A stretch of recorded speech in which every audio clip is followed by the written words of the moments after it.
இயக்குனர் வெற்றிமாறனுக்கு மிகவும் பிடித்த அலெக்ஸ் ஹேலி எழுதின ரூட்ஸ் அப்படின்ற நாவல் பற்றி கேள்விப்பட்டிருக்கீங்களா? கேள்விப்பட்டிருந்தாலும் இல்லாட்டினாலும் தொடர்ந்து கேளுங்க. நண்பர்களுக்கு வணக்கம். இந்த பாட்காஸ்ட்டில் அலெக்ஸ் ஹேலியோட ரூட்ஸ் நாவலிருந்து ஒரு நாட்டுப்புற கதையை தான் நான் சொல்ல போகிறேன். இந்த நாவல் காம்பியாவில் நடக்குது. 1700கள் 800கள் ஆரம்பிக்கிற நாவல் இது. அங்கே உள்ள ஆப்பிரிக்க பழங்குடியின மக்களில் வயசானவங்க குழந்தைகளை பார்த்துக்கிடுவாங்க. ஒர்க்கிங் ஏஜ் குரூப்பில் உள்ள ஆண்கள் பெண்கள் விவசாய வேலைகளை பார்க்க போயிடுவாங்க. அந்த வயசான பெண்களில் நியோபோட்டோ அப்படின்னு சொல்லி ஒரு பாட்டி இருக்காங்க. அந்த பாட்டி சொல்கிற கதை தான் இது. அந்த ஊரில் உள்ள எல்லா பாட்டிகளும் தேர்ந்த கதை சொல்லிகள். அதில் நியோபோட்டோ தான் சிறந்தவங்க.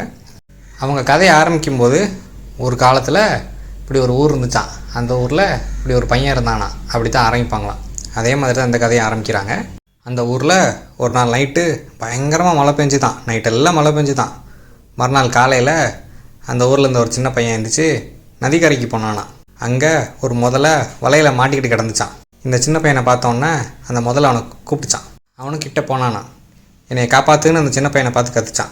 அதுக்கு அந்த சின்ன பையன் சொன்னானா, நான் பக்கத்தில் வந்தால் நீ என்னை கொன்னுருவே அப்படின்னு. அதுக்கு முதல்ல சொல்லிச்சான், இல்லை நீ என் பக்கத்தில் வாயேன்னு சொல்லி கூப்பிட்டுச்சான். அந்த பையனும் நம்பி பக்கத்தில் போனானா. இவன் போன உடனே முதல்ல அதோட பெரிய வாயை திறந்து அவன் காலை பிடிச்சிக்கிட்டான். அந்த பையன் திரும்ப கேட்டானா, நான் உனக்கு நல்லது பண்ணணும் தானே வந்தேன், நீ எனக்கு இப்படி தான் கெட்டது பண்ணுவியான்னு கேட்டானா.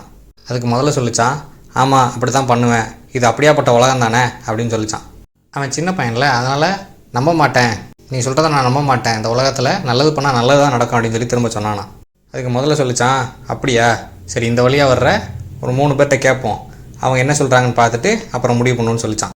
முதல்ல அங்கே ஒரு கழுதை வந்துச்சான். கழுதிக்கிட்ட முதல்ல கேட்டுச்சான், இது எப்படியாப்பட்ட உலகம்னு சொல்லி இந்த பையன்கிட்ட சொல்லுன்னு சொல்லிச்சு. அது கழுதை சொல்லிச்சான், நான் ஒரு முதலாளிகிட்ட கிடந்து கழுதையாக வளர்த்தேன், இப்போ எனக்கு வயசாயிருச்சுன்னு காட்டுக்குள்ளே ஓடு, உன்னை சிறுத்தை கடிக்கட்டும்னு விரட்டி விட்டாரு, இது ஒரு நன்றி கெட்ட உலகம் அப்படின்னு சொல்லிச்சான். உடனே முதலையும் சொல்லிச்சான், நான் சொல்லலை இது ஒரு நன்றி கெட்ட உலகம்னு. அப்புறம் அங்கே ஒரு குதிரை வந்துச்சான். குதிரையும் கழுதை சொன்ன மாதிரியே ஒரு கதையை சொல்லிச்சான், முதலாளி விரட்டி விட்டாருன்ட்டு.